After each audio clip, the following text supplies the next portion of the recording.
소련과 일본의 교훈, 중국에 적용하라. 소련은 어떻게 무너졌는가? 1980년대 전반에 걸쳐서 동유럽 국가들과 남미 국가들이 미국의 금리 인상으로 무너지면서 소련이 무역을 할 수 있는 상대국이 전부 무너져 내렸다. 소련 붕괴의 가장 결정적인 이유였다. 그리고 1985년 프라자 합의 이후 미국은 20%까지 올랐던 기준금리를 5% 선까지 급격히 내린다. 그리고 소련의 약점을 찾아 공격한다. 지금 러시아의 수출품이 무엇인가? 석유, 천연가스를 비롯한 원자재뿐이다. 그렇다. 미국은 사우디아라비아와 공조해서 원유 가격을 내린다. 미국은 증산으로 인한 사우디아라비아의 손해를 유럽과 미국의 시장 점유율로 보장해준다. 미국이 사우디아라비아로부터 전략 비축유로 매년 엄청난 양의 석유를 사주기로 하자 사우디 입장에서도 나쁠 것이 없었다. 그래서 유가를 대폭 낮춰버린다. 유가의 하락으로 물가도 떨어졌고 1985년 이후 삼저 호황 시대가 열린다. 우리나라는 삼저 호황의 최대 수혜국이었다. 1960년대부터 1980년대 초반까지 대한민국의 물가는 기본 10% 상승이었다. 수출이 호조를 보이면 30%를 찍기도 했다. 그런데 삼저 호황 시절에는 평균 물가 상승률이 4.3%였다. 이 얼마나 낮은 물가 상승률인가. 게다가 높은 경제 성장률을 달성하면서 안정된 물가를 바탕으로 주가가 폭등했다. 3년 동안 각각 69.9%, 92.6%, 72.8% 상승하면서 연평균 77.1%라는 놀라운 폭등세를 연출했다. 아무튼 소련은 이런 삼저 호황과는 별개로 국내 사정은 더욱 안 좋아졌다. 고유가의 수혜를 톡톡히 보아왔기 때문이다.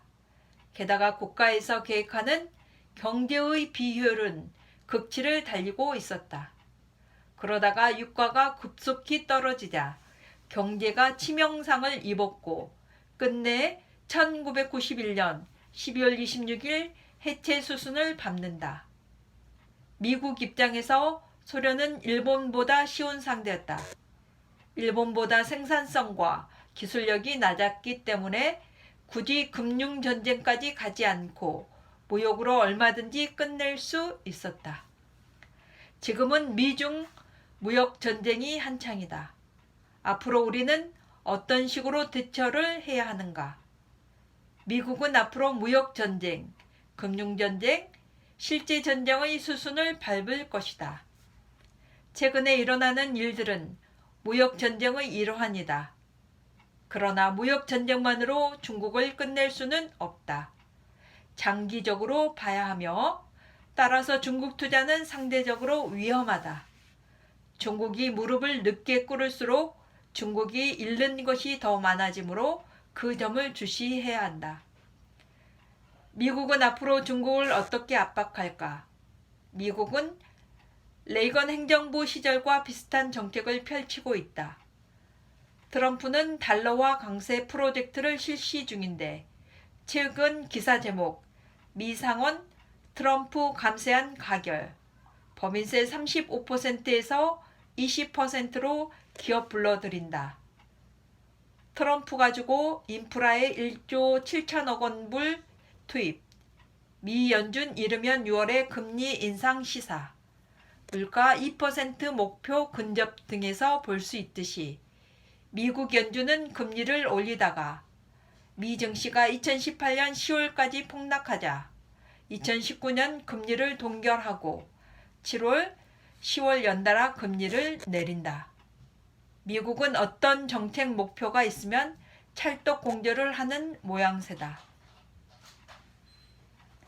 레이건 행정부가 일본을 프라자 합의로 이끄는 데 걸린 시간은 1980년부터 1985년까지 5년이었다. 중국은 과연 몇 년이 걸릴까? 5년이든 10년이든 중요하지 않다. 관건은 미국이 자신이 목표한 바를 이룰 수 있느냐다.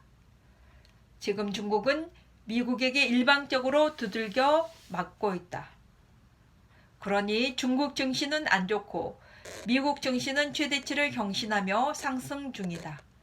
이러한 기조는 중국이 프라자 합의로 나올 때까지 이어질 것이다.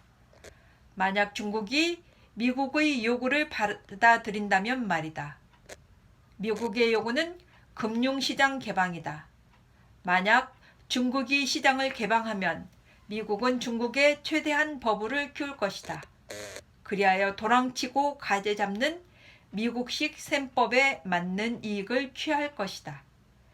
중국은 1980년대 일본, 소련보다 훨씬 좋지 않은 상황에 놓여 있다.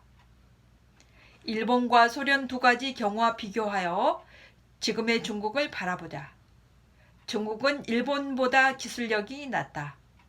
세계 1위 품목은 많지만 첨단 제품은 거의 없다. 게다가 첨단 제품도 미국이 제재를 가하면 한순간에 망할 수 있다는 것도 미국이 보여줬다. 대표적으로 ZTE 사태다. 중국 2위 통신 장비 업체이자 미국 내 스마트폰 판매 사이에 오른 ZTE는 국제사회의 이란과 북한 제재를 위반했다는 이유로 2018년 4월 7일 미국 기업과의 거래를 금지당하는 제재를 받았다. 그런 ZTE가 벌금을 내고 경영진을 교체하는 조건을 다 수용하고 미국의 무릎을 꿇었다. 그만큼 중국 기업은 미국과 한국, 일본의 부품이 없으면 순식간에 파산할 수도 있다. 그리고 1919년에는 하웨이가 제재 대상에 올랐다. 나머지 중국 기업들은 그다지 두렵지 않다. 어차피 지식재산권이 거의 없어서 해외로 수출이 되지 않는다. 만약 제3국에 수출했다가 지식재산권 위반에 걸리면 제소를 당할 수도 있다. 반면 일본은 엔화가 2배로 오른 상황에서도 생산성 향상과 제품의 질로 승부하여 세계 1위 기술을 다수 보유하고 있다. 그리고 일본 제품을 이기려고 해도 토요타처럼 그 당시 미국은 이기지 못한다는 증거도 보여줬다. 그러나 현재 중국은 미국에 비하면 기술력이 형편없는 수준이다. 어쩌면 무역전쟁으로도 얼마든지 중국을 꺾을 수 있다. 그러나 중국이 장기전으로 시간을 끌면서 계속해서 미국의 요구를 들어준다면 어떻게 될까? 증시는 등락을 하겠지만 결국 미국이 원하는 것을 얻어낼 때까지 미국은 멈추지 않을 것이다. 원하는 것은 중국의 금융시장 개방이다. 만약 중국이 금융시장을 개방하면 어떻게 되는가?